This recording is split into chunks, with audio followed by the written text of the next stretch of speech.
அதே மாதிரி சார் அரசியலில் நீங்கள் எப்படி இன்வால்வ் ஆனீங்க, ஏன் இன்வால்வ் ஆனீங்க திடீர்னு? ஏன்னா சினிமா இருந்துச்சு, அதுலேயே நீங்கள் ஒரு இல்லை, அது முழு காரணம் விஜயகாந்த் சார்.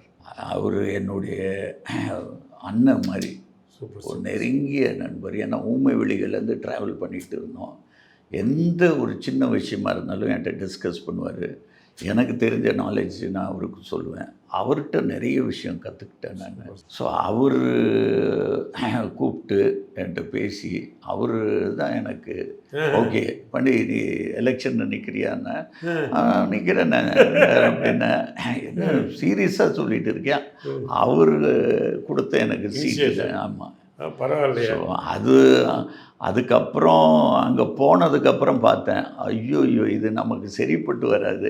ஏன்னா ஒரு நாளைக்கு நிறைய பொய் சொல்ல வேண்டியதாக இருக்குது. சொல்லணும், அது என்ன ஆகுதுன்னா, நம்ம இன்னைக்கு சொன்னது நாளைக்கு மறந்துடுவோம். நமக்கு அந்த பழக்கமே இல்லை. ஸோ அதனால் இது நமக்கு ஒத்து வராதுன்னு அப்படியே ஒதுங்கிட்டேன்.